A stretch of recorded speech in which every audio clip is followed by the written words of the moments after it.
problème. D'où la question, est-ce que l'histoire est un enjeu? Est-ce que la connaissance historique est un enjeu? Mais bien sûr que c'est un enjeu. C'est un enjeu idéologique. C'est un enjeu politique. Et bien entendu, c'est un enjeu culturel. Le président Sarkozy, il y a 2 ou 3 ans, avait initié un débat que l'on a ridiculisé sur l'identité nationale. Je trouvais personnellement, et je l'ai dit, que ce débat était intéressant. Pourquoi? J'essaye de ne pas me dire. Pourquoi? Parce qu'à un moment donné, un homme, et vous êtes à la phase où on doit se poser des questions, une famille, une patrie, doit s'arrêter pour se poser la question de savoir qui je suis. Mais lorsqu'on se pose la question de qui je suis à l'instant T, ça oblige à réfléchir sur les racines, d'où je viens, mais ça nous oblige aussi de parler du projet commun futur, c'est-à-dire où nous voulons aller ensemble. Et bien c'est ça l'identité. C'est pas le charabia des énarques qui nous gouvernent à l'heure actuelle, qui passent leur temps à dire n'importe quoi. La question est vraiment très simple, c'est d'où je viens, qui je suis à l'instant T, où je vais aller ensemble. C'est tout. Et c'est l'ensemble qui est important. Alors, quel est le rapport entre ce que je viens de vous dire et le thème que je vais aborder? Parce que, en fait, on ne peut pas savoir d'où on vient si on n'a pas les véritables données. Et je vais vous prendre l'exemple de la Vendée, où on ne maîtrise absolument pas les données. Donc, si on n'a pas les maîtrises de la donnée du passé, on ne peut pas savoir qui on est à l'instant T, c'est-à-dire en 2013, et bien entendu, on ne peut pas savoir où on veut aller ensemble, puisqu'on n'a pas les données basiques. Alors, quelle est la donnée, le socle commun qui est celui de la France? Ben, c'est la Révolution française. Que l'on veuille ou qu'on ne le veuille pas, c'est la Révolution française. Alors, la Révolution française, pour vous, c'est quelque chose de mythique. Il y avait le avant et il y avait le après. C'est-à-dire que la Révolution française correspond à cette idée marxiste de la nuit, avant le 4 août 1789, et de la lumière, après le 4 août 1789. Et la question que nous, en tant qu'universitaires, on doit se poser, c'est est-ce que, au-delà du mythe, d'une histoire créée de toutes pièces, il n'y a pas une vérité autre et une vérité volontairement masquée? Alors, embrasser globalement l'histoire de la Révolution française, c'est très compliqué. Et il suffit de lire vos livres scolaires, on étudie ça en seconde, première, terminale, eh bien on est, nous universitaires, décontenancés. Parce qu'on ne comprend pas ce qu'on vous apprend qui ne correspond absolument pas à la véracité des événements. Alors, pour vous démontrer ça, je vais vous prendre un exemple, c'est celui de la Vendée.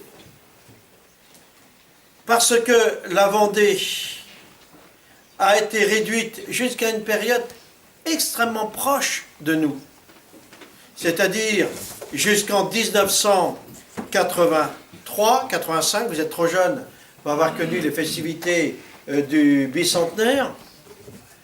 On a voulu faire de la Vendée une pseudo-guerre civile franco-française, avec des dérapages de part et d'autre, et qui s'est terminée par la victoire de la République française. Mais en même temps, cette victoire a été une double victoire. Une victoire ponctuelle par rapport aux brigands vendéens, mais une histoire aussi dans le temps, puisque pour la même logique, eh bien, pour la même idéologie, un certain nombre d'hommes qui se sont sentis héritiers de Robespierre vont s'emparer, vont capter cet héritage et vont faire la révolution au nom de cet héritage. C'est Lénine, bien entendu son fils, Staline, c'est Hitler, c'est Pol Pot, c'est Mao, etc., etc. C'est Talat Pacha pour les Turcs. Alors vous qui êtes français, vous ne vous rendez pas compte de l'importance de Robespierre à travers le monde. Et je pense que vous avez du mal à concevoir que Robespierre soit le père de Lénine, Staline, Hitler, etc. Et pourtant, c'est la réalité. Alors, si ces hommes qui ont conduit des régimes mortifères se sont référés à Robespierre, on peut se poser la question de savoir qui est Robespierre. Alors comment répondre à cela? Eh bien, répondre à cela, c'est faire un carottage scientifique, et ce carottage scientifique, eh bien, c'est la Vendée, et c'est ce que je vais vous raconter ce soir. Il y a beaucoup de Vendéens ici, de la Vendée militaire, levez la main. Alors, Vendée militaire, c'est Loire-Atlantique, Maine-et-Loire, Deux-Sèvres et Vendée départementale. Levez la main. Bon, alors donc, ce que je vais vous dire va vous toucher, parce que vous allez sentir que dans votre rythme, il y a quelque chose qui va bouger. La Vendée, l'image qui est véhiculée, mais a priori, il ne me semble pas théoriquement ici, c'est que c'est une guerre civile. Donc qui dit guerre civile, c'est une guerre fratricide. Et on a fait croire dans le monde enseignant, dans le monde médiatique, dans le monde politique, que les Vendéens se sont insurgés pour défendre des privilèges d'Ancien Régime et pour défendre une religion, en l'occurrence catholique romaine, une religion d'exploitants, fausse, etc. Et on essaye d'expliquer que l'origine de cette guerre civile n'est pas liée au pouvoir central, c'est-à-dire à la Convention, mais liée aux Vendéens. Parce que les Vendéens déclarent la guerre à Paris, que Paris va prendre les moyens pour se défendre. Et ce qui est intéressant dans cette histoire, c'est que ce discours a été repris aussi bien par les héritiers de la République, entre guillemets, de l'époque, que par ceux-là même qui avaient subi cette histoire. Et en fait, ce discours qui s'est traduit par une honte pour les Vendéens et un sentiment de supériorité pour le gouvernement central et celui qui l'incarne, c'est-à-dire la République française, telle qu'on l'a définie de nos jours, eh bien en fait, ça ne correspond pas du tout à la réalité des événements. Alors c'est quoi cette réalité des événements? Jusqu'en 1793, il semble évident que la France a soif de réforme.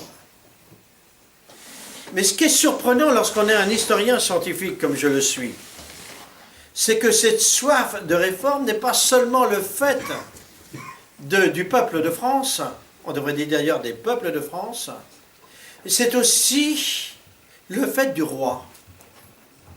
Alors on a toujours fait du roi, je vous prends un exemple de mystification.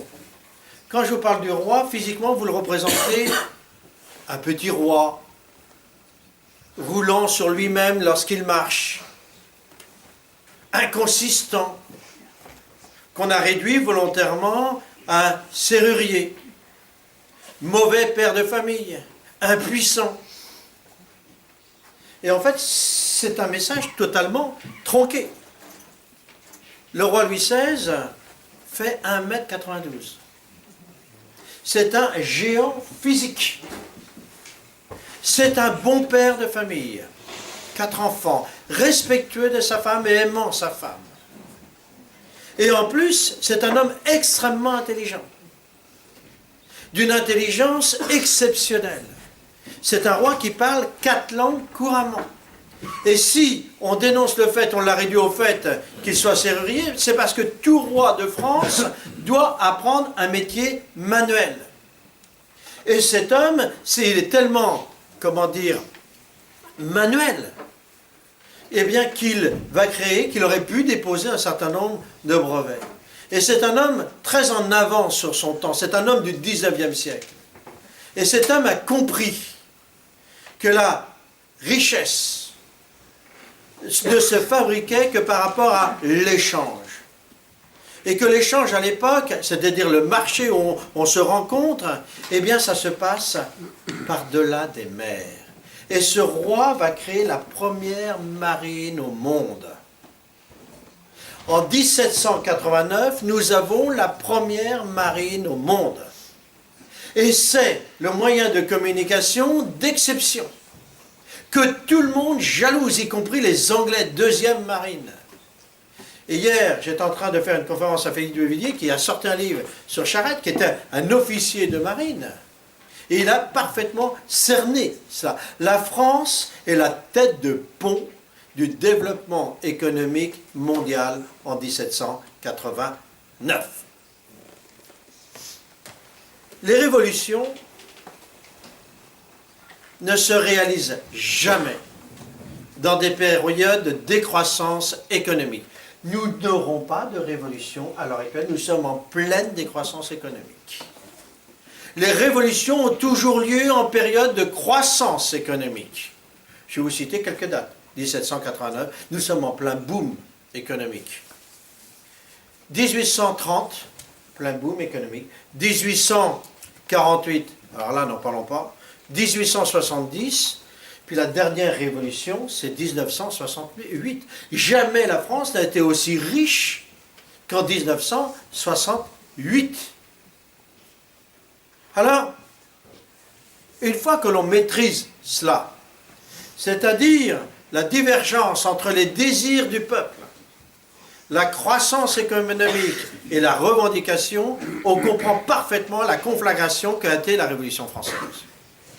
Alors, je ne vais pas parler de l'origine, du siècle des Lumières, etc., qui sont bien sûr des actes majeurs. Je vais vous parler des faits, parce que comme, la moyenne d'âge est jeune, dirons-nous, je vais parler des faits, je vais être concret. La question est de savoir, pour parler de la Vendée, est-ce que les Vendéens sont contre-révolutionnaires? La question qu'on peut se poser, c'est qu'est-ce que c'est la contre-révolution? Oui, c'est intéressant de se poser cette question. Est-ce que les Américains sont des révolutionnaires? Oui, ce sont des révolutionnaires. Mais est-ce qu'ils veulent remettre en question la nature du régime ou le système? Les Américains ne veulent pas du tout remettre en question le système économique ou social, etc.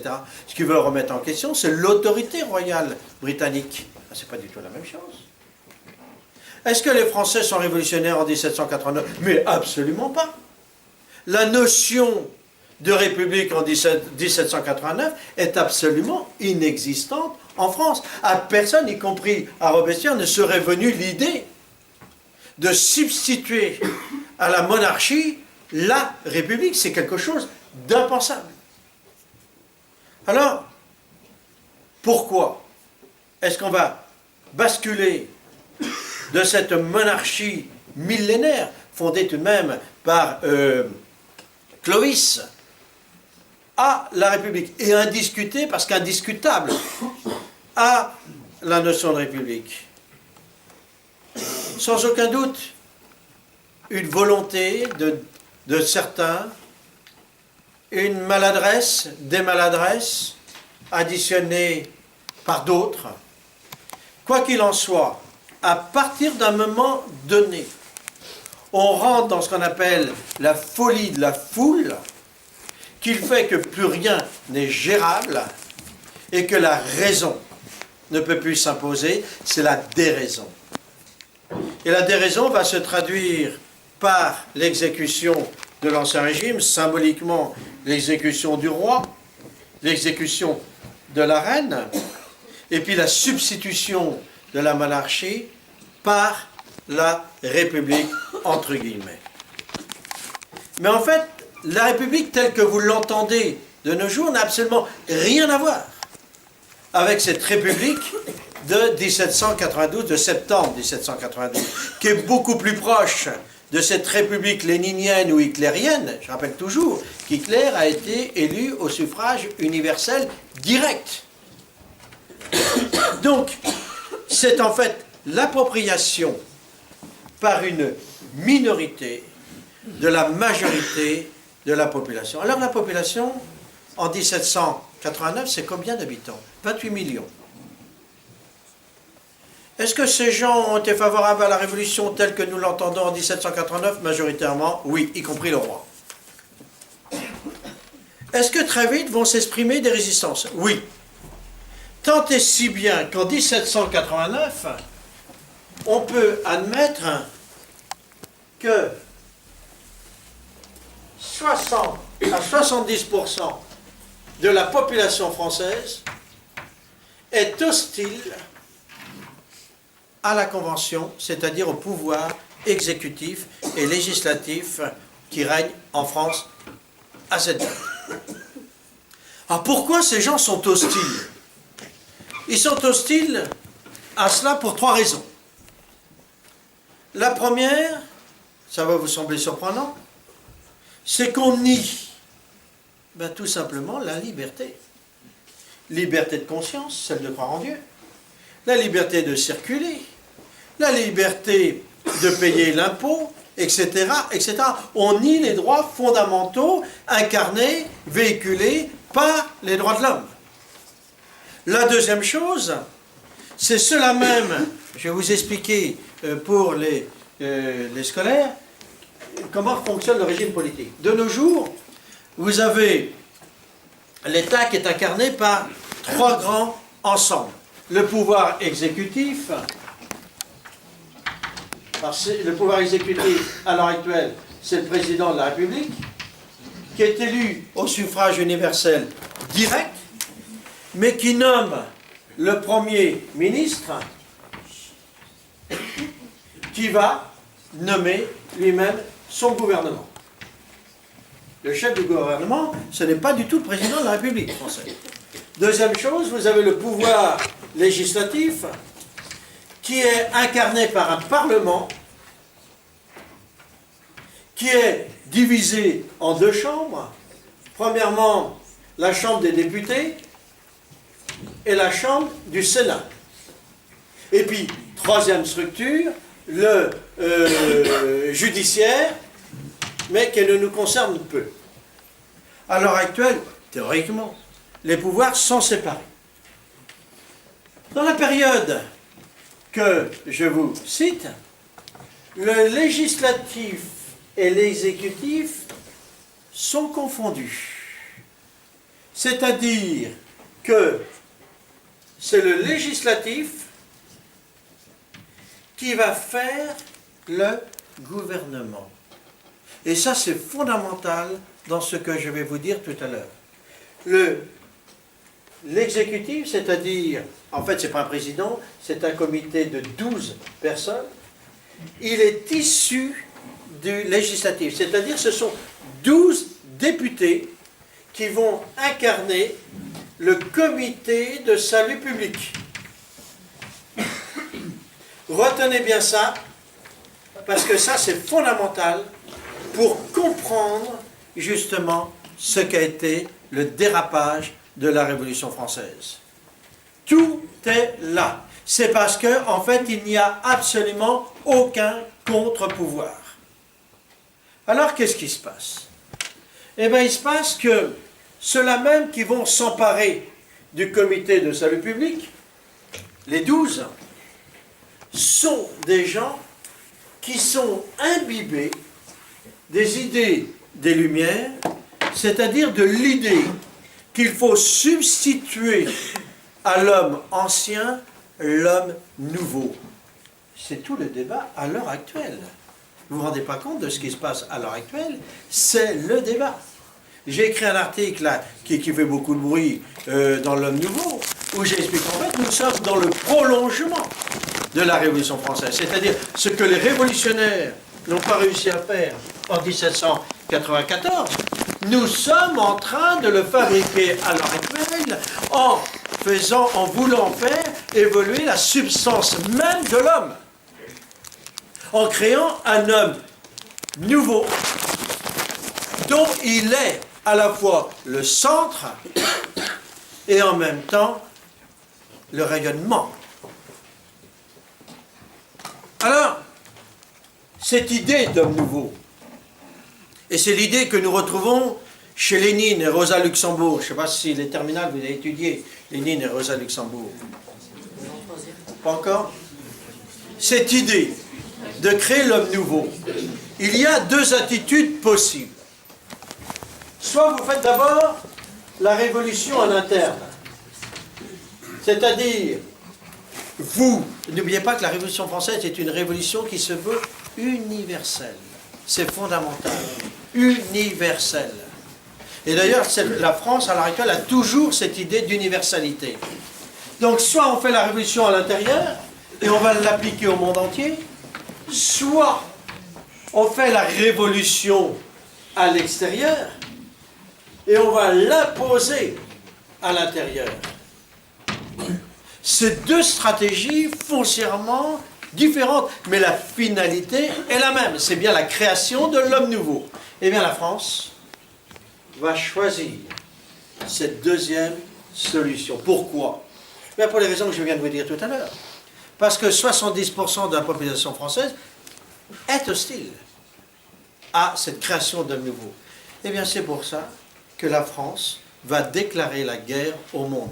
Ce n'est pas l'Europe. Alors, quand je dis le monde, c'est l'Europe à l'époque, hein, c'est la même chose. Ce n'est pas le monde qui déclare la guerre à la France, c'est bien la France qui déclare la guerre au reste du monde. Eh bien, ça, c'est quelque chose qu'on ne dit jamais. À aucun moment, un pays circonvoisin a déclenché les hostilités vis-à-vis de la France. C'est exclusivement la France. Alors, quand on fait la guerre à des pays, premièrement, il faut une cause, là nous l'avons. Deuxièmement, il faut des moyens, parce qu'on oublie toujours que le pays agressé va se défendre. Et c'est ce que les pays ont fait. Ils se sont si bien défendus qu'ils vont non seulement battre les armées françaises, sur leur propre territoire, mais ils vont repousser les armées françaises à l'intérieur du territoire national pour arriver à Valmy. Alors Valmy vous paraît une énorme victoire, il n'y a pas eu de bataille. Il n'y a pas eu de bataille. Valmy n'existe pas. C'est un mythe absolu. En fait, qu'est-ce qui et l'histoire de la diarrhée des troupes alliées, c'est une histoire complètement bidonnée. En fait, Valmy, nous le savons parfaitement, c'est Danton qui a acheté de toutes pièces avec le trésor royal, et bien le duc de Brunswick, qui est le général en chef des armées étrangères. On a acheté. Valmy est une non-bataille.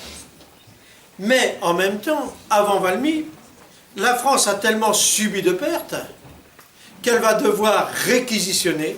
C'est la fameuse loi de 300 000 hommes, dite de Jourdan, que vous avez dû étudier. Et en fait, tout est là. C'est-à-dire que lorsque le gouvernement énonce l'idée de recruter 300 000 hommes, on va répartir ces 300 000 hommes sur les départements qui composent le territoire national. Puis du département, on va aller au maire, aux municipalités. Le maire, à l'époque, est fonctionnaire. Il le sera d'ailleurs jusqu'en 1884. Ce qui veut dire deux choses. Premièrement, en tant que fonctionnaire, il a des privilèges. Et entre autres, celui de ne pas être recruté. Et la deuxième chose, c'est lui-même qui va sélectionner les gens qu'il va envoyer sous les drapeaux. Et bien entendu, comme c'est un pouvoir arbitraire, il va choisir arbitrairement tous ses opposants. Et qui va-t-il envoyer sur les drapeaux? Ben justement, tous ceux qui leur sont hostiles. Et en même temps, ceux-là même qui sont hostiles, je vous signale, pour les Vendéens, c'est à 6 générations de vous. 7. C'est-à-dire vos ancêtres ne descendent pas de l'arbre. Ce sont des gens politiques, des gens parfaitement formés et qui, à l'époque, ont un énorme avantage sur nous, ils ont du bon sens. Eh bien, ils ne sont pas énarques. Eh bien, ces gens, ils se disent, si je pars, qui va défendre ma famille qui est agressée? Si je pars, je vais défendre qui? Des liberticides. Et je vais me faire moi-même un agent d'un système liberticide, puisqu'à l'époque, un militaire est aussi un gendarme. Eh bien, les gars disent non, tout simplement. Nous refusons d'aller sous les drapeaux, nous refusons de servir à ce régime liberticide. 80% des gens disent non. 80%. Mais le seul fait de dire non, eh bien, vous devenez hors la loi. Alors, parlons un peu de cette loi. Vous naissez avec la loi, vous vivez avec la loi. Vous allez mourir avec la loi. C'est la loi qui vous conditionne. C'est d'ailleurs la loi qui va déterminer demain votre sexe. C'est ça complètement fou. C'est la loi qui va définir la nature de votre sexualité. Qui va définir la nature du mariage, qui est contre nature. C'est la loi. C'est quelque chose d'inimaginable. Avec une spécificité en France, c'est que cette loi est une et indivisible. Ça veut dire quoi, une et indivisible? Eh bien, une, ça veut dire qu'elle est énoncée par la structure et elle s'impose à tout le monde. C'est ça la division. Quelles que soient les catégories sociales, quelles que soient les origines, quels que soient les lieux, indivisible. C'est la spécificité de la République française et c'est la spécificité de tous les systèmes totalitaires, que ce soit le léninisme, le stalinisme, l'hitlérisme, le maoïsme, etc.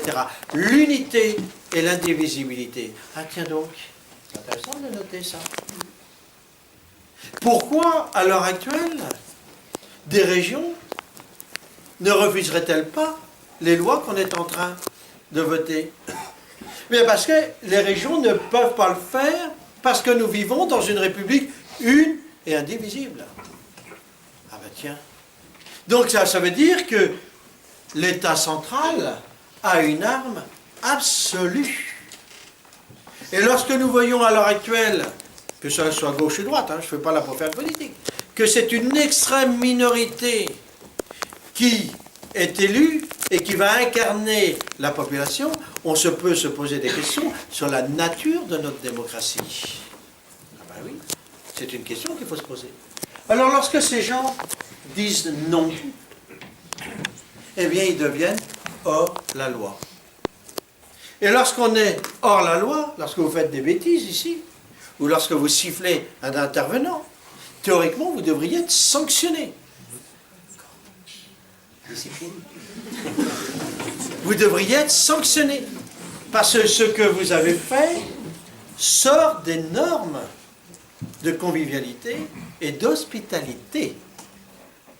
Eh bien, là, c'est ce qu'il dit, ils refusent la loi, donc ils doivent être sanctionnés. Mais les gens n'ont pas du tout envie d'être sanctionnés, ils ont envie d'être libres. Donc, qu'est-ce qu'ils font? Eh bien, ils se rassemblent et ils se disent, puisque nous avons un système liberticide, on va s'unir et on va lutter conformément à la Déclaration des droits de l'homme contre ces systèmes liberticides. Et la Déclaration des droits de l'homme est très intéressante pour ça.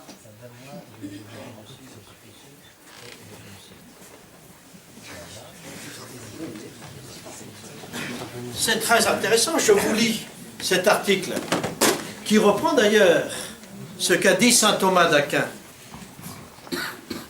Quand le gouvernement viole les droits du peuple, ce qui est le cas, l'insurrection est, pour le peuple, et pour chaque portion du peuple, le plus sacré des droits et le plus indispensable des devoirs. Ben voilà. Ça veut dire que le soulèvement de 80% de la population française est non seulement un soulèvement légitime, puisqu'il y a une oppression d'État, mais il est de surcroît légal, car conforme à la Déclaration des droits de l'homme. Ah tiens donc, c'est intéressant de le souligner. Il est conforme à la Déclaration des droits de l'homme. Alors vous allez me dire, comment cela se fait-il que ce soulèvement ait réussi en Vendée et ait échoué en France? Puisque je vous ai dit tout à l'heure que 80% du territoire national s'était insurgé.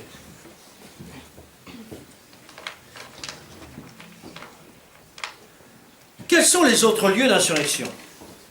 Je vais vous en citer quelques-uns que vous connaissez. Le Lyonnais avec Lyon, le Marseillais avec Marseille, le Toulonnais avec Toulon, le Caennais avec Caen, c'est le Berry, c'est la Bretagne, c'est le Maine, etc.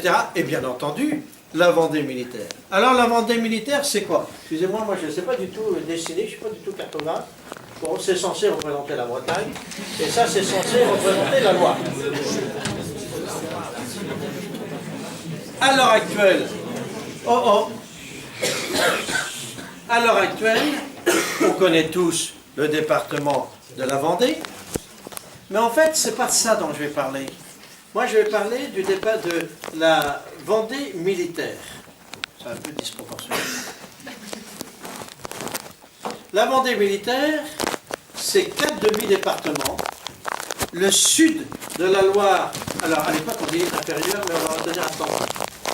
C'est le sud-ouest du Maine-et-Loire, c'est le nord-ouest des Deux-Sèvres, et c'est le nord simplement de la Vendée. En gros, hein, c'est le nord de la Roche-sur-Yon jusqu'à Montaigu. C'est grosso modo 10 000 km². Ah, en France, à l'heure actuelle, la surface, c'est quoi? Combien? 550 000, bravo.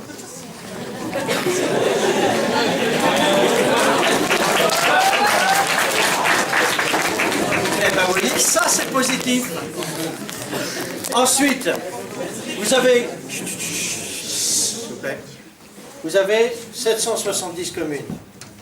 À l'heure actuelle, combien de communes? 36 000. Voilà. À l'heure actuelle, combien d'habitants en France? 5 millions. Bon, 65, 66, je crois que c'est rendu à 60. À l'époque, la France, combien? En 1789?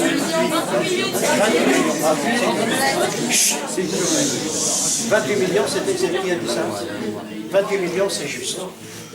28 millions d'habitants. La Vendée militaire, retenez bien ce chiffre, c'est 815 000 habitants, ce qui est conséquent. Alors, les marxistes ont voulu faire croire que la Vendée était liée à la paupérisation de la population. Eh bien, c'est entièrement faux. Ici, nous avons les départements les plus riches de France. La Loire-Atlantique inférieure, elle est riche, bien entendu, de son grand port mondial, qui est Nantes, port international. Deuxièmement, riche à l'époque de son vin, de son muscadet, que l'on envoie, c'est la formule merdée à travers le monde, riche de ses bleds. La Vendée, riche de ses bleds, c'est-à-dire les céréales. Le Maine-et-Loire, riche de son vignoble, de ces bleds et de ces marchés à bestiaux, rien que le Maine-et-Loire nourrit Paris. C'est parce que le Maine-et-Loire s'insurge que Paris va crever de faim. Et même le département de Sèvres est un département riche et mondialement connu. Pour 3 raisons. Ses arbres fruitiers. Deuxièmement, ces tanneries de cuir qui existent toujours. Et bien entendu, quelque chose auquel on oublie toujours, son bois. Un bois très spécifique aux Deux-Sèvres, c'est le bois de la marine française. N'oubliez pas que nous sommes en 1789. La marine est une marine qui se fabrique à partir du bois, du lin et du chanvre pour les voiles, etc. Donc, une région extrêmement riche, qui n'a absolument aucune identité commune.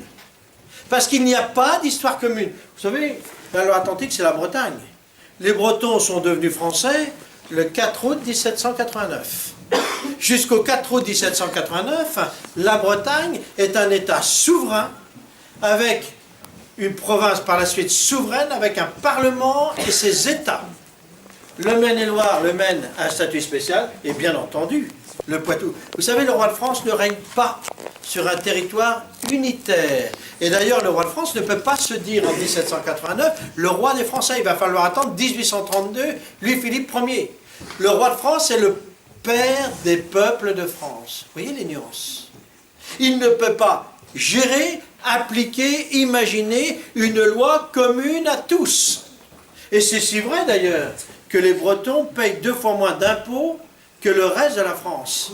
C'est si vrai d'ailleurs. C'est si vrai d'ailleurs que la Bretagne a 3 langues. Ça vous paraît absolument naturel pour vous de parler le français. Mais qui parle le français en 1789? 30-40% de la France.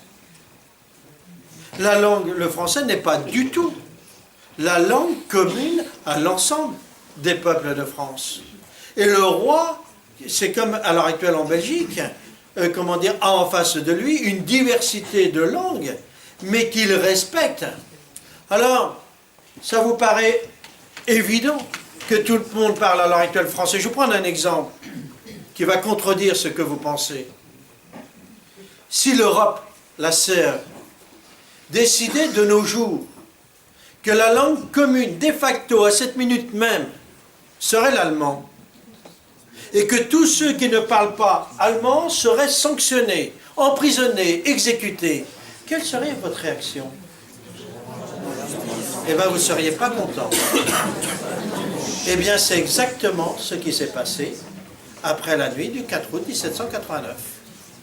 C'est-à-dire lorsqu'on a imposé une langue unique et qu'on commence à fusiller des Bretons parce qu'ils ne parlent pas français, vous imaginez la colère des gens. C'est comme si on vous exécutait parce que vous ne parlez pas l'allemand. Vous imaginez la déception et la colère des gens. Imaginez que l'on double l'impôt à l'heure actuelle. Ça veut dire qu'il ne resterait plus rien. Vous savez quelle est la moyenne de l'impôt en 1789 en France? Vous avez un ordre d'idée? 1,5. C'est la moyenne nationale. À l'heure actuelle, l'impôt, c'est 56%, je le rappelle. Certains en payent même 110, et ils partent à l'étranger. On ne dit jamais que Depardieu a payé 2 années à suivre plus d'impôts que de revenus. C'est pour ça qu'il est parti. Il faut le dire, ça. Donc, je vous prends un exemple très précis. Lorsqu'on met un impôt à 75%, écoutez-moi bien, lorsqu'on met un impôt à 75%, ça veut dire que certaines personnes vont payer 120% d'impôt. Parce que c'est l'impôt sans compter la CSG, le RDS, l'impôt sur la fortune. Eh bien, des gens, à l'heure actuelle, à la suite des 75%, vont payer plus d'impôts qu'ils n'ont de revenus. C'est pour ça qu'ils fuient. Alors, vous imaginez la déception des gens lorsque le Breton qui lui paye 0,50 se voit passer son impôt à 1,50, il n'est pas du tout content. Et il a raison de ne pas l'être. Et en plus, comme c'est un État indépendant, on a traité, par le biais de la nuit du 4 août, on a remis en question l'accord bilatéral qu'il y avait eu entre la France et la Bretagne en 1532, sans acceptation et sans vote de la part du Parlement de Bretagne, qui incarne le peuple de Bretagne. Vous imaginez toutes ces colères et toutes ces tensions? Eh bien, les gens, c'est pour ça qu'ils se soulèvent. Alors, la réponse que je posais, pourquoi ça a marché en Vendée et pourquoi ça n'a pas marché ailleurs, l'insurrection? Pour une raison tout à fait simple. C'est qu'à chaque fois que dans les autres régions on s'est insurgé, il y a toujours soit un maillage de villes, comme sur la rive droite en Bretagne, soit une forte commune, comme par exemple à Caen, ou à Marseille, ou à Toulon. Ça veut dire quoi? Ça veut dire que dès que le monde non citadin se révolte, vous avez automatiquement l'armée qui se concentre dans les villes, qui débarque dans la non-ville et qui massacre à vue. Alors vous me direz, mais en Vendée, pourquoi ça ne s'est pas passé? Eh bien, pour la simple raison, c'est que sur cet immense territoire, il n'y a absolument aucune grande ville. Toutes les grandes villes sont à la périphérie, c'est-à-dire Nantes, Angers, Niort et les Sables-d'Olonne. À l'intérieur, vous n'avez absolument aucune grande ville, c'est-à-dire qu'à l'intérieur, vous n'avez aucune force, à la fois de résistance par rapport à l'insurrection et, bien entendu, de répression. Alors, est-ce qu'il y a eu un complot? Non, pas du tout. C'est une révolte spontanée et c'est une révolte populaire. Retenez bien ces deux mots. Spontanée et populaire. Ce n'est pas du tout la noblesse ou le clergé qui a suscité en Vendée l'insurrection. Bien au contraire, on n'a eu absolument aucun noble qui ait stimulé l'insurrection ou qui l'ait volontairement accompagné. Je vous défie de me trouver un noble. Que ce soit Charette, La Roche-Jacquelin, etc., personne, absolument personne, n'a suscité et accompagné l'insurrection. Quant au clergé, pareil, nous n'avons absolument aucun exemple de prêtre, que ce soit les séculiers ou les réguliers, qui ait suscité et accompagné de bon cœur l'insurrection. Et on a l'exemple de Charette, on en parlait hier soir avec Villiers. Qu'est-ce qui se passe? Charette, c'est un lieutenant de marine. C'est un homme qui a participé à la libération d'un certain nombre de peuples, notamment, pour Charette, le peuple américain. Lorsqu'il arrive en France, il ne comprend pas du tout ce qui se passe, il va chercher refuge chez sa femme, à Font-de-Close, grosso modo ici. Puis il entend que dans le pays de la Garnache, il y a des gens qui commencent à prendre les armes. Ils rigolent. C'est un soldat de métier. Je dis, mais ces gueux jamais ne réussiront à faire face aux soldats de métier. Et puis, un matin, il voit arriver à travers sa fenêtre une foule de gens et il comprend immédiatement qu'on vient le chercher pour se mettre à la tête de ces hommes. Donc il dit à son valet, écoute, tu t'en occupes, moi, je me cache sous mon lit. Les paysans frappent à la porte, le valet ouvre, et puis il y a un débat que nous connaissons, qui s'échange entre les deux, en disant, mais est-ce que le maître est là? Ah non, le maître n'est pas là. Attends, cousin, je suis allé vérifier. Respectueusement, on retire les sabots, bien entendu, et puis on commence à fureter dans la maison, personne au rez-de-chaussée, il est tôt. On prend l'escalier, puis on commence à visiter les chambres, les unes après les autres. Évidemment, il n'y a personne. Puis on arrive dans la chambre de Charette. Le lit est parfaitement fait. Et puis, les paysans constatent que, effectivement, Charette n'est pas là. Mais il y a un malin qui va glisser sa main sous la couette. Et là, il se rend compte que la couette est chaude. Et il entend un crissement.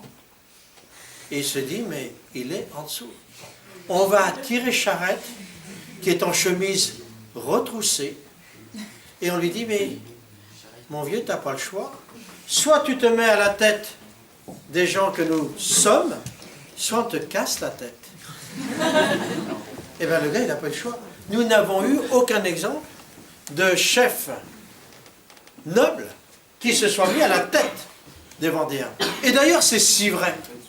Et les Vendéens sont si méfiants de la noblesse que le premier généralissime est un paysan, un roulier, qui est des pins en mauche, ici, et qui s'appelle, retenez bien ce nom, Catolino.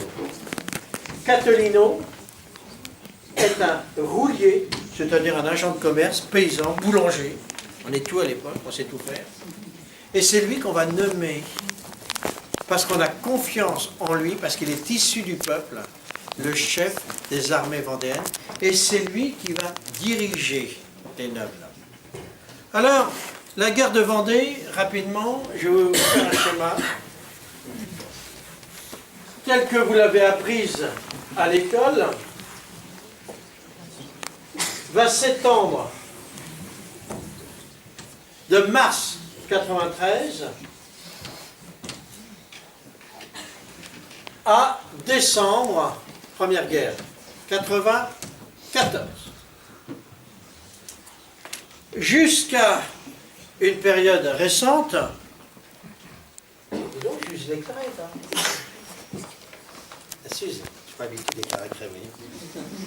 Jusqu'à une période récente, on distinguait, que ce soit les héritiers des bourreaux ou les héritiers des victimes, cette guerre en 5 grandes périodes.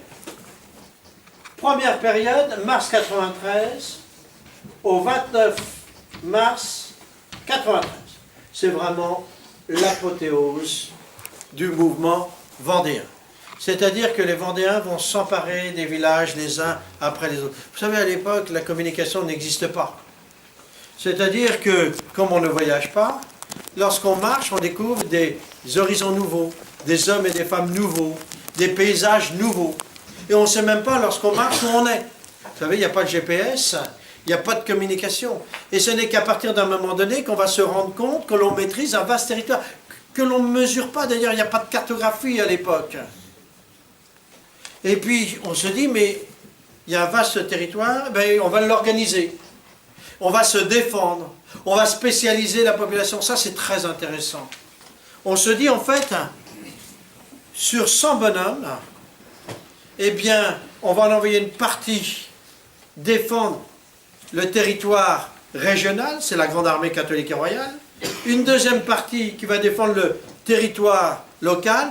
Et la troisième partie, eh bien, qui va défendre, qui va servir à la reproduction de l'économie. Ça vous rappelle rien, ça, de la Première Guerre mondiale? La spécialisation des tâches, où on envoie les femmes à l'usine, etc. Ben, à l'époque, c'est la même chose, sauf que comme l'usine n'existe pas, on l'envoie au champ. Et donc, eh bien, on apprend à gérer tout cela.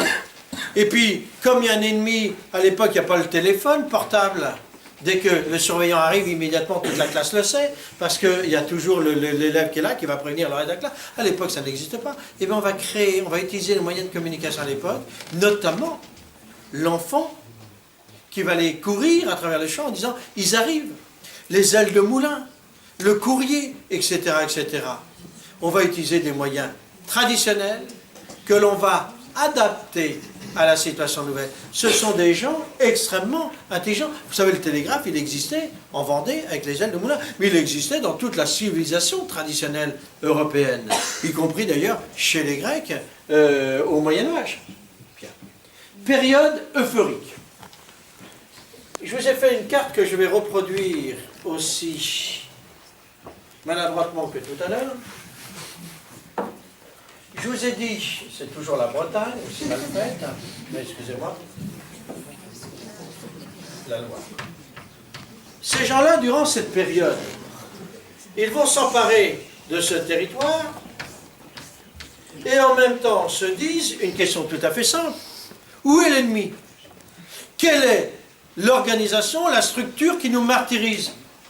Ben, elle est ici, c'est Paris. Bon, on va constituer une armée, et puis on va y aller. Mais on se rend compte qu'au fur et à mesure qu'on s'éloigne de ce territoire, on devient de plus en plus faible. Pourquoi? Ben parce qu'il n'y a plus la tendance. Et puis deuxièmement, il y a de plus en plus de résistance organisée. Et notamment à Saumur, tout près d'ici. Saumur avec sa citadelle, qui est gérée par l'armée de métier, qui va résister, mais certes, elle va tomber. Mais on se rend compte que plus on s'éloigne, plus on est fragile. D'où l'idée que l'on a, c'est de rassembler tout l'Ouest, de s'unir, l'union faisant la force, afin de faire bloc contre Paris.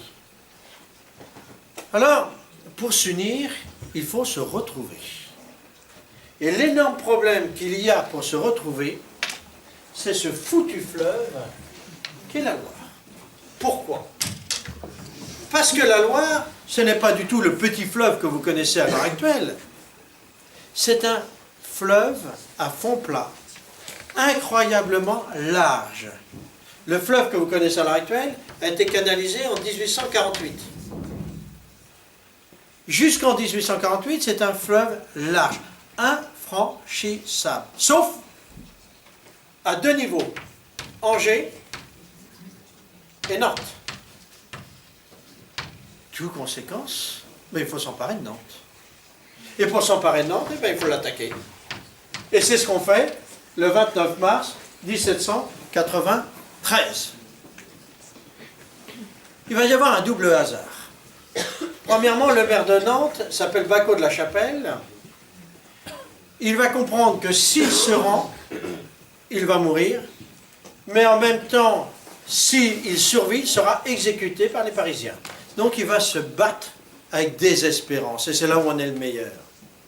Et deuxième chose, je vous ai dit tout à l'heure que le général en chef, c'était Castellino.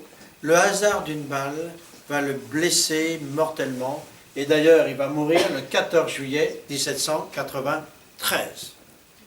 Lorsque les Vendéens voient cela, ils vont refluer, et on rentre dans la deuxième partie historique, 29 juin 93, au 18 octobre 93. Là, on est dans un rapport de force où, de toute façon, cela va être défavorable aux Vendéens, parce qu'un soldat vendéen est irremplaçable, alors qu'un soldat bleu, c'est-à-dire un soldat républicain, est remplaçable. Donc, ils vont traverser la Loire à Saint-Florent-le-Viel. Bon, je ne vous fais pas le parcours. Et puis, tout ça va se terminer le 25 décembre, à Savenay, et à Savenay, ça va se terminer par une boucherie. Quatrième période, ça va être les colonnes infernales de Turot, on va en parler tout à l'heure, qui vont aller du 24 janvier jusqu'au 13 mai, et puis après, on va parler d'une période d'apaisement du 13 mai à décembre 1794.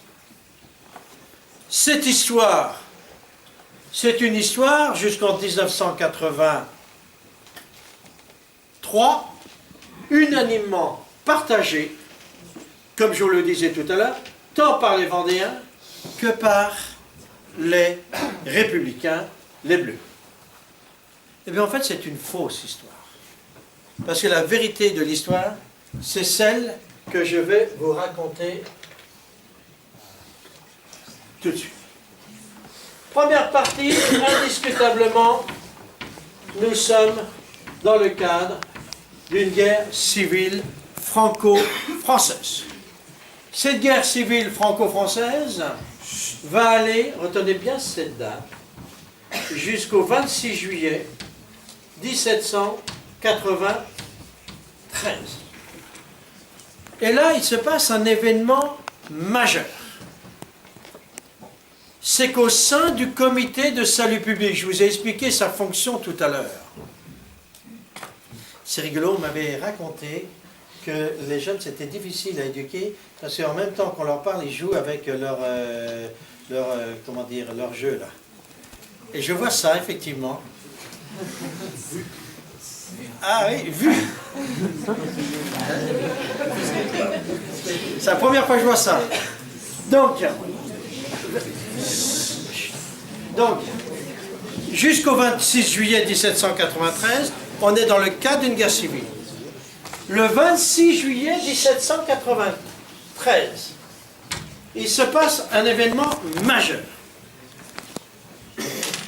Le comité de salut public conceptualise une loi qu'il va faire voter le 1er août 1793, qui est une loi unique dans l'histoire de l'humanité.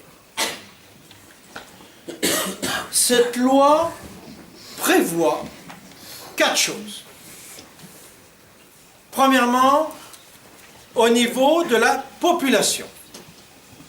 On décide de diviser la population de la Vendée en 2 groupes. Les femmes, les enfants et les vieillards que l'on va arracher de chez eux et que l'on va déporter. Retenez bien les mots. On arrache et on déporte. Et la deuxième chose, on décide d'exterminer toute la population qui reste. Deuxième chose que l'on vote, c'est l'anéantissement territorial de la Vendée. Avec la destruction des maisons, destruction du commerce, destruction des industries, destruction de l'agriculture. Troisième chose que l'on décide, qui est très intéressante, c'est l'épuration de l'armée. On décide de prendre tous les officiers supérieurs en leur demandant de choisir, soit ils acceptent d'aller œuvrer dans le sens de l'extermination et de l'anéantissement, soit on les exécute. Et quatrième chose que l'on fait, est que l'on fixe une échéance à ce crime, une échéance de 15 jours.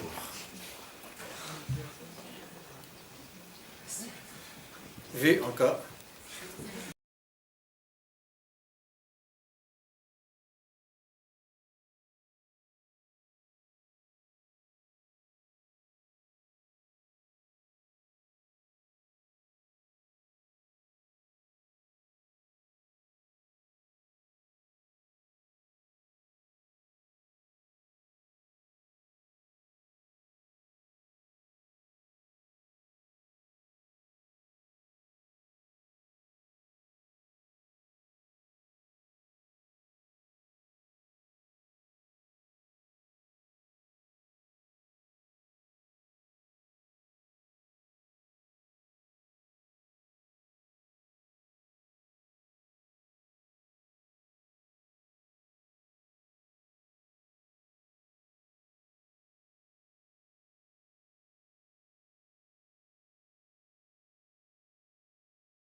Je vous signale qu'il y a quelques mois, Cohn-Bendit a utilisé exactement la même expression par rapport au peuple suisse qui avait refusé l'implantation des minerais en Suisse.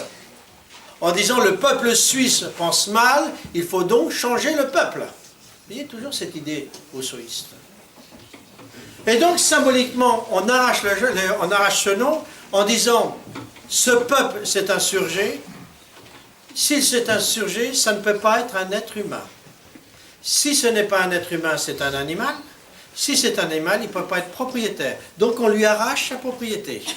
Mais s'il n'y a plus de territoire, eh bien il n'y a plus d'identité. S'il n'y a plus d'identité, il n'y a plus de nom. Donc on lui substitue son nom. Et deuxième addition d'action pour expliquer le mot venger, on va le peupler de bons républicains qui, grâce à l'extermination et à l'engrais lié à l'extermination vont pouvoir s'épanouir et repeupler la Vendée. Un programme de fou. Un programme de fou. Eh bien, c'est cette idée qui œuvre en 1793 et qui va s'imposer à travers une loi. Alors, la question est la suivante.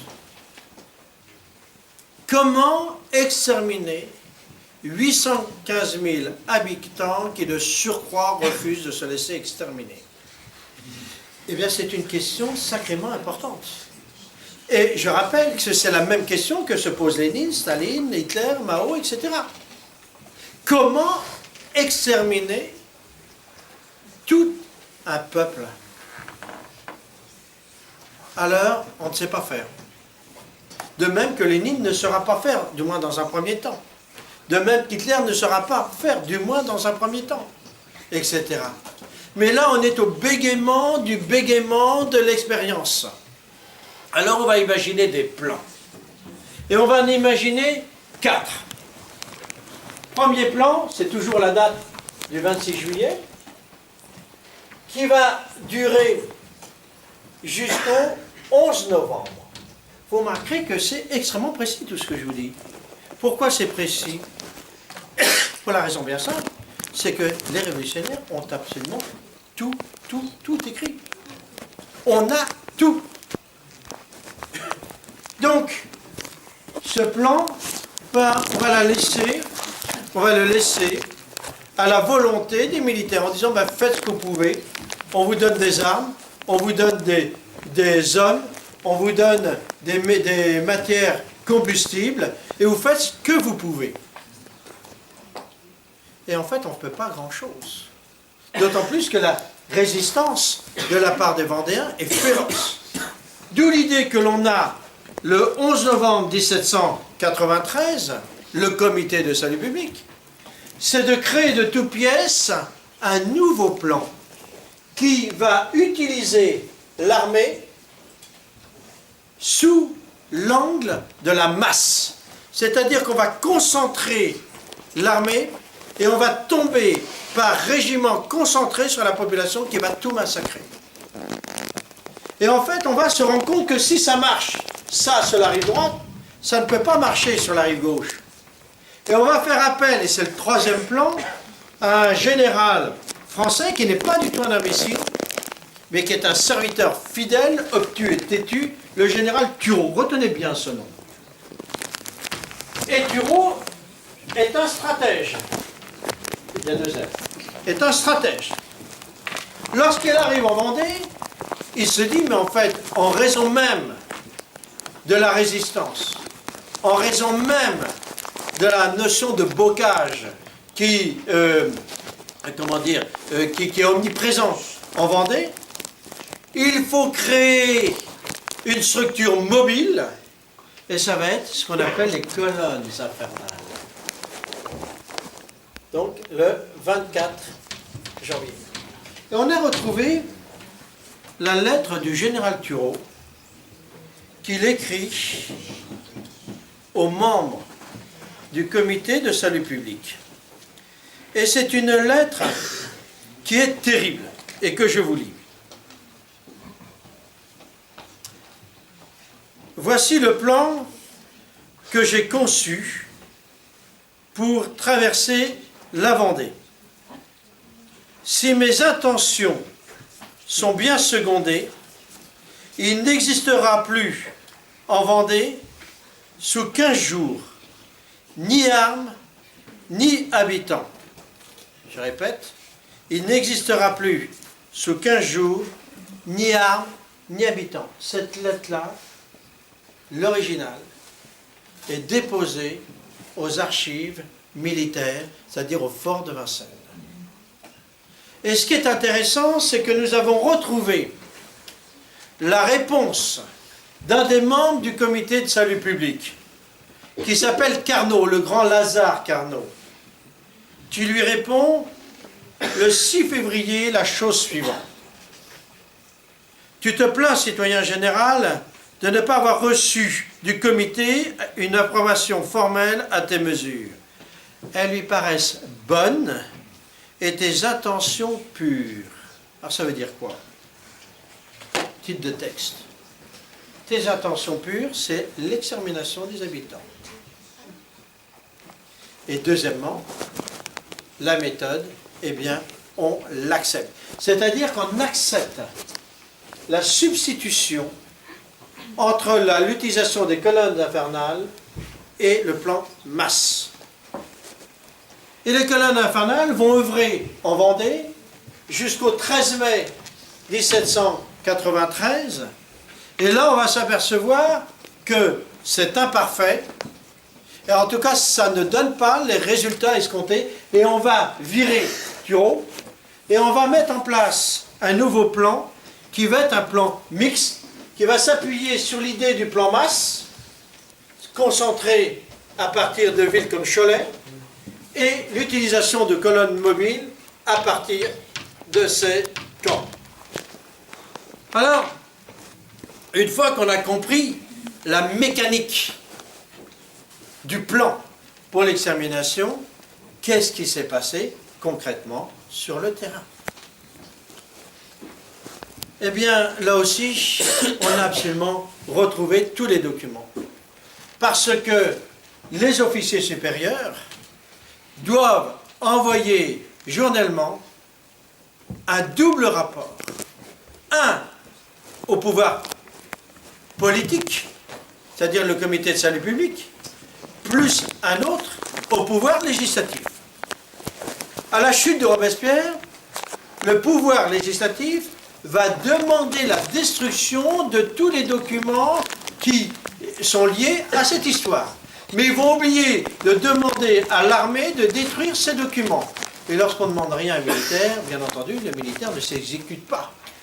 Et bien entendu, ils vont déposer scrupuleusement leurs documents au sein des archives, et à l'heure actuelle, quasiment tout est intact.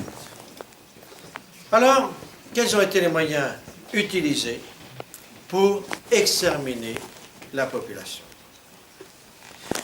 Grosso modo, on peut distinguer trois grandes phases.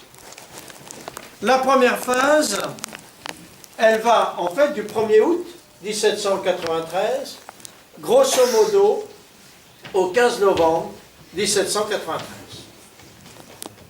Là, on est en pleine période scientiste, en cette fin du XVIIIe siècle. Et on va émettre l'idée d'utiliser la science pour l'œuvre d'extermination. Et on va vouloir utiliser pour commencer le gaz. On va solliciter un chimiste qui s'appelle Fourcroy, qui est député, pour qu'il crée un gaz pour exterminer les Vendéens. Ça vous rappelle quelque chose, le gaz? Utilisé par Lénine, Staline, Hitler. Deuxième chose qu'on va vouloir utiliser, c'est la mine antipersonnelle. C'est très simple, on met une mine dans le sol, on marche dessus. Troisièmement, c'est le poison à grande échelle. Vous voyez, tout ça c'est très moderne, c'est très 20e siècle. Alors la question est de savoir, est-ce que cela a été pratiqué? Et si cela a été pratiqué, pourquoi cela n'a pas été retenu? Oh ben on a tous les rapports, pour des raisons tout à fait simples. C'est qu'à l'époque, on ne sait pas utiliser le gaz. Pour commencer, on n'a pas de camions, de véhicules. Vous savez, les soviétiques, ce qu'ils faisaient, c'est qu'ils enfermaient les gens dans des camions, bâchés, et ils mettaient à partir du pot d'échappement un tuyau, et ils tuaient comme ça ceux qui étaient dans la carlingue. Après, on a utilisé d'autres moyens, repris par Hitler avec les chambres à gaz, etc. Mais là, on n'a pas trouvé le gaz. C'est l'échec. Alors, il y a un petit malin, par exemple, à Angers, qui s'appelle Proust, qui, lui, décide de faire une expérience au Pont de C, c'est tout près d'ici, sur des moutons. On a le rapport, dans lequel il dit, il y a, en fait, ni les moutons, ni les conventionnels n'ont été accommodés. Donc, échec au gaz. La mine antipersonnelle, Le problème du XXIe siècle est exactement le même problème qu'au XVIIIe siècle. On n'a pas créé la mine intelligente, celle qui expose sur le mauvais. Ben oui, c'est l'échec de la mine. Quand on poisonne, notamment à l'aide de l'arsenic, c'est très difficile à exploiter. Pourquoi? Parce que lorsque vous empoisonnez un fleuve comme la Loire, ben tout le monde boit dans le fleuve, que ce soit les animaux, les gens, parce qu'il y a les rivières, etc., qui sont issues du fleuve. Donc c'est tout le territoire qui est empoisonné. Donc c'est l'échec des moyens scientifiques. Vous imaginez, hein? Et celui qui va généraliser ça, c'est Lénine, et je vous expliquerai tout à l'heure pourquoi, et Staline, avant Hitler. Donc on va passer à une deuxième phase, qui va aller, grosso modo, du 15 novembre au 24 janvier 1793. Bon là, c'est vraiment très simple. On va industrialiser des moyens déjà utilisés. Et c'est quoi ces moyens? Pour commencer, la décollation. Décollation, vous savez, on coupe les têtes sous la guillotine ou au sabre. Deuxièmement, ce sont les fusillades. Troisièmement, ce qu'on appelle les sabrades à l'époque, de nos jours, le sabrage. Quatrièmement, les noyades. Et cinquièmement, je ne sais plus. Le problème est sûr. Je prends l'exemple de la guillotine. La guillotine est une arme absolue, évidemment, tranchante, mais qui a un fort bas taux de rendement. Savez-vous quel est le record de décollation par la guillotine journellement? C'est intéressant de se poser la question. Vous avez un ordre d'idée? Vous voyez, hein? Le record, c'est 76. On ne peut pas aller au-delà. Il y a 815 000 habitants à exterminer. Vous imaginez le nombre de jours? Et puis il y a un deuxième problème. C'est que la guillotine est extrêmement chère dans son utilisation. Pourquoi? Pour commencer, il faut faire prisonnier les gens. Il faut les acheminer dans la prison. Il faut leur donner un minimum de confort, c'est-à-dire du foin, une petite paillasse, un seau hygiénique, puis un petit peu de bouffe. Il faut payer le personnel. Il faut payer la location du local. Ensuite, il faut transférer la population. Il faut ensuite la conduire à la guillotine. Il faut payer le bourreau. Savez-vous combien est porté le bourreau? Parce qu'il est membre d'un syndicat. Il est rémunéré 100 livres. À l'époque, un instituteur était rémunéré 100 livres mensuellement. Il faut payer le porteur, 50 livres, mais aussi membre d'une corporation.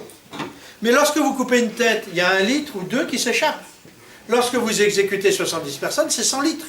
Mais on n'a pas les caniveaux.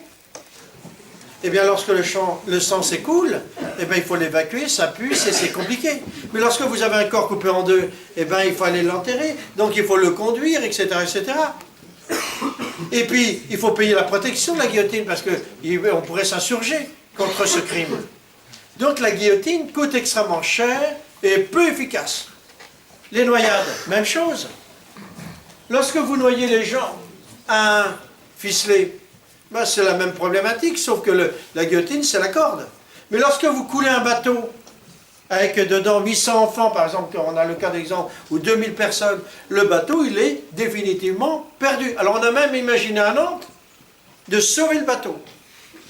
C'est-à-dire qu'on enfermait les gens dans le bateau, on calfeutrait tout, et les gens crevaient d'asphyxie.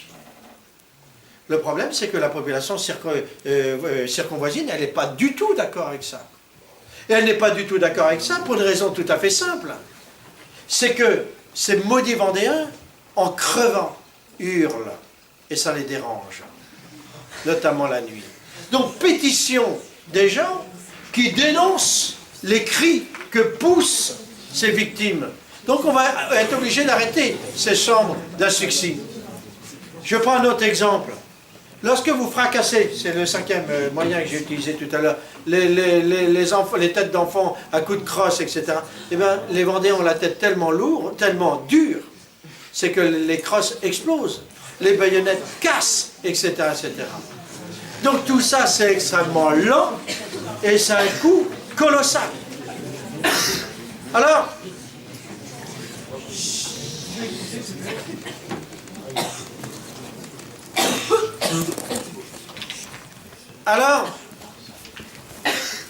vous me direz, mais qui paye cela? Théoriquement, c'est l'impôt.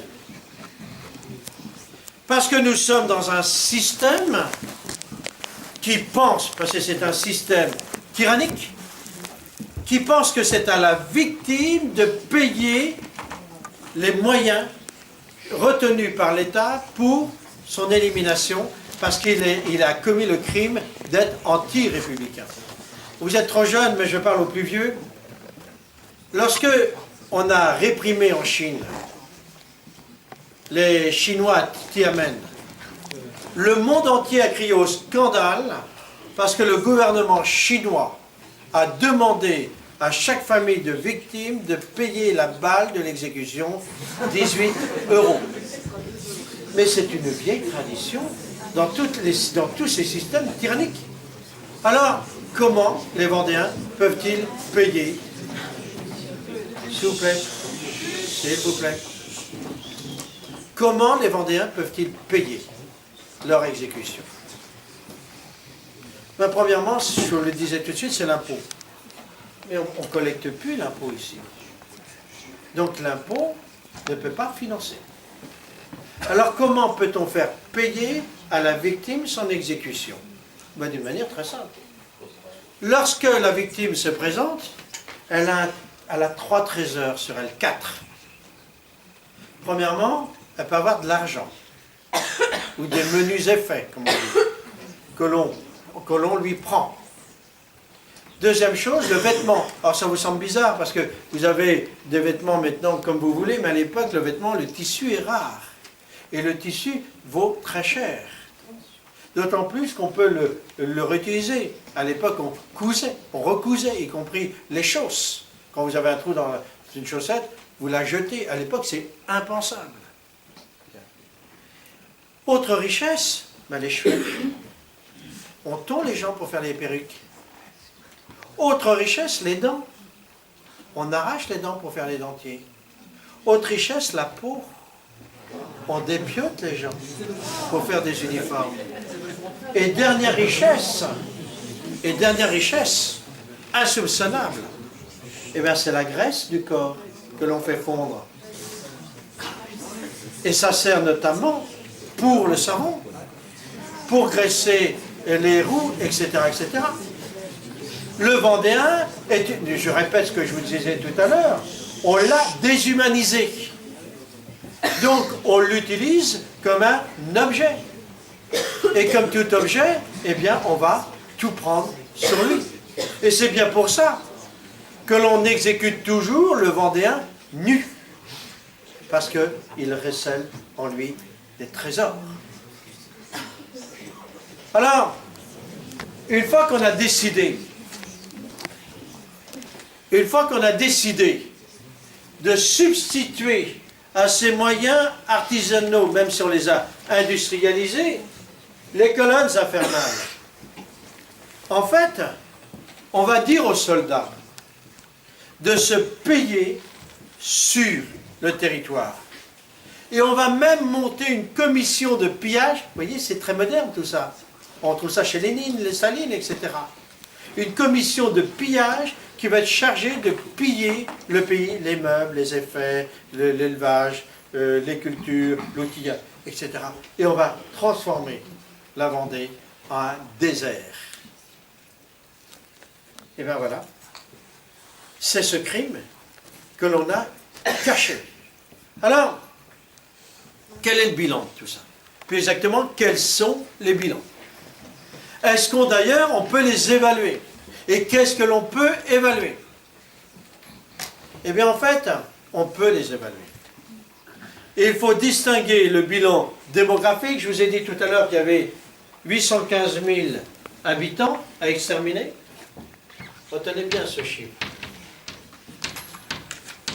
Est-ce qu'on peut avoir une idée du nombre d'habitants qui ont disparu du fait de la répression? la méthode est apparemment très simple, même si elle est difficile à appliquer. Il s'agit d'évaluer la population sous l'Ancien Régime, d'évaluer la population sous l'Empire et de faire la différence. Et là, on constate que la déperdition de la population est conséquente, puisque sur une population de 815 000 habitants, au minimum,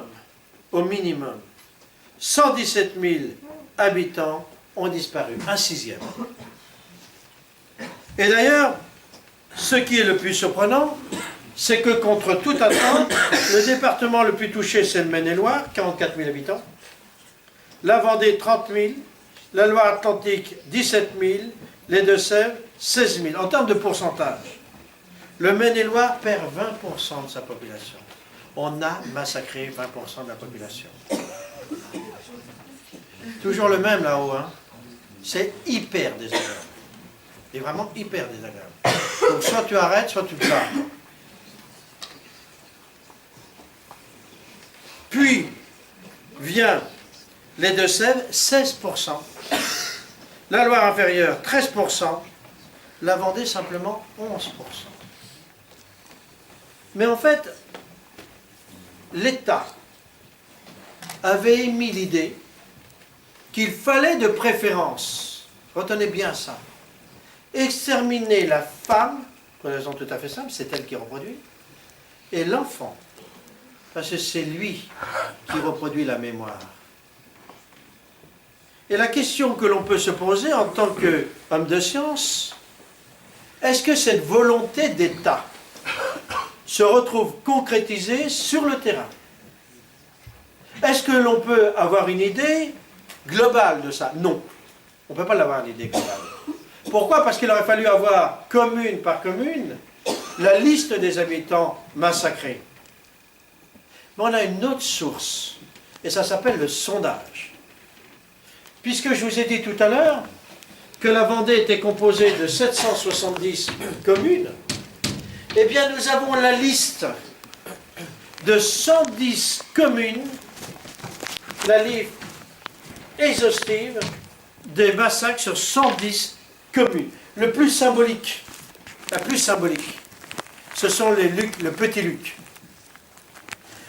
Tous les carottages que nous avons faits vont dans le même sens. Au Petit Luc, 563 victimes, éliminées par la colonne Cordelier le 28 février 1794, dont 110 enfants de moins de 8 ans.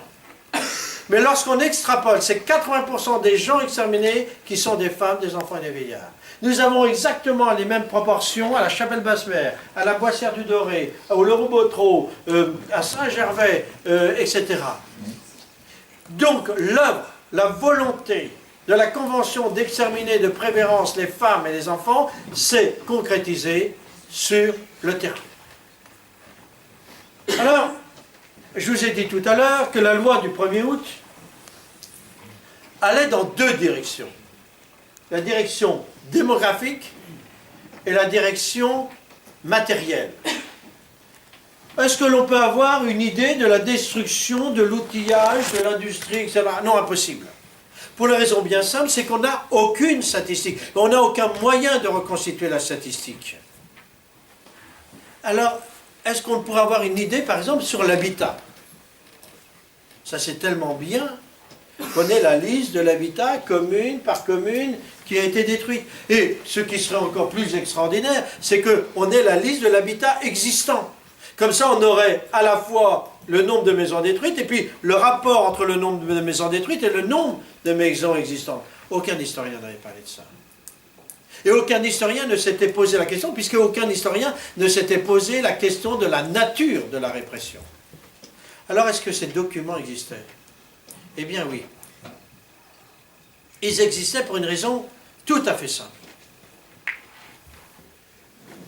Et comme quoi la petite histoire, parfois, est issue de la grande histoire. Alors je raconte l'anecdote. Pour les spécialistes de la période napoléonienne, ça va être très concret pour vous.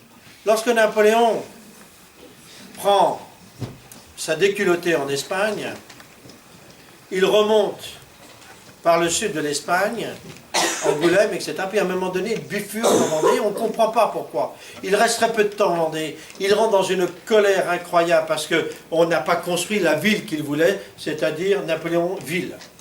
Et il repart.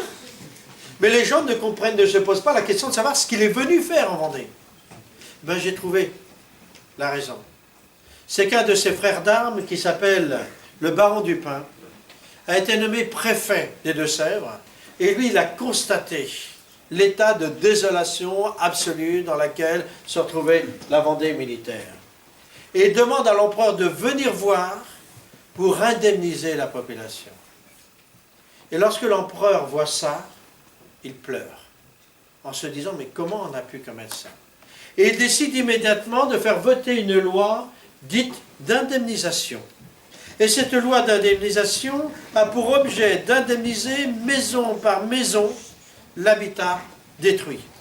Eh bien, ces listes, on les a retrouvées intégralement pour les Deux-Sèvres, intégralement pour la Loire-Atlantique, partiellement pour la Vendée, et malheureusement, le Maine-et-Loire n'a pas été indemnisé. C'est une liste extrêmement bien construite, dont des propriétaires, date de la destruction de la maison, valeur de la maison avant sa destruction, a-t-elle été reconstruite à quelle époque, valeur de la maison reconstruite, observation. Et là, on tombe sur des chiffres qui bouleversent, tellement ils sont lourds de signification. Sur l'habitat, par rapport au site cité, nous avons un capital immobilier de 55 000 maisons. Sur ces 55 000 maisons, non, excusez-moi, 10 000 maisons, non, excusez-moi, 56 000 maisons, c'est bien ça. 10 000 maisons ont été détruites, soit 20%. Vous voyez, ça correspond au chiffre de la démographie. Et proportionnellement, c'est le Deux-Sèvres, ce sont les Deux-Sèvres qui ont été le plus détruites, 35%. Puis la Vendée, dans le peu d'espace que nous maîtrisons, 18%, la Loire inférieure, 16%. Donc, c'est tout à fait précis. Mais est-ce qu'on peut aller encore plus loin? Oui. L'exemple de la Chapelle-Basse-Mer, petite commune d'ici, sur un capital immobilier de 1072 maisons, 362 maisons détruites. Mais on peut évaluer la valeur maison par maison de l'habitat existant et de l'habitat détruit. 51% de la valeur existante a été détruite. Et pourquoi? Eh bien parce que la cible des colonnes infernales, ce sont les bourgs, c'est-à-dire là où s'échange et se fabrique la richesse. Donc, c'est un crime absolu, froidement médité. Alors la question est la suivante. Comment classer ce crime? Ce qui est intéressant, c'est qu'un certain nombre de contemporains se sont posé la question. Alors ils ont parlé de crimes indicibles, indéfinissables. Certains même, comme le père du communisme, Babeuf, un contemporain, va créer un mot, populicide. Malheureusement, ces mots ne vont pas se reproduire dans le temps. Et deuxièmement, il n'y aura aucune définition juridique. Et il va falloir retenir bien ce nom, un juif polonais qui s'appelle Raphaël Lemkin.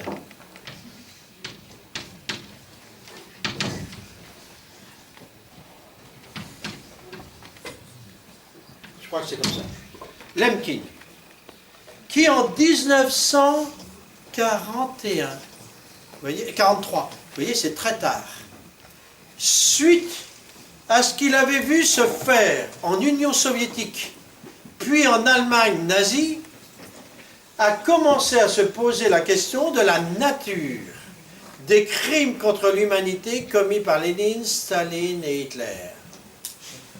Il va faire le même constat que les contemporains de ce qui s'est passé en Vendée, eh bien, c'est que la langue polonaise, la langue allemande, la langue hongroise n'a pas le mot pour cela. Et il va créer un néologisme qui s'appelle génocide, génocide. Le problème est le suivant. C'est qu'il faut lui donner un contenu, donc une définition. Et deuxièmement, il faut faire reconnaître ce crime par un comité international, et ce comité international, eh bien, ce sera la Convention de Nuremberg. Alors, Nuremberg va définir 3 crimes de génocide. Premièrement, la conception.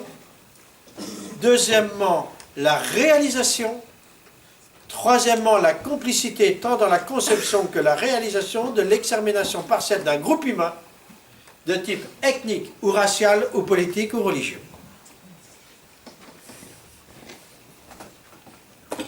Ce que la Convention de Nuremberg avalise, c'est non seulement la définition, mais elle va donner, et ça c'est incroyable, elle va imposer une notion rétroactive. Parce que ce crime, troisième chose, est imprescriptible. Alors ça veut dire quoi?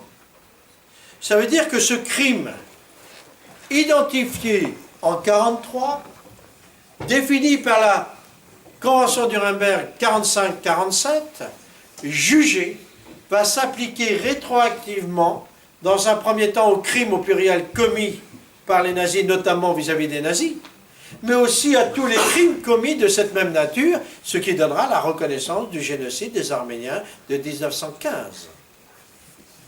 Alors, est-ce que ce concept s'applique en Vendée?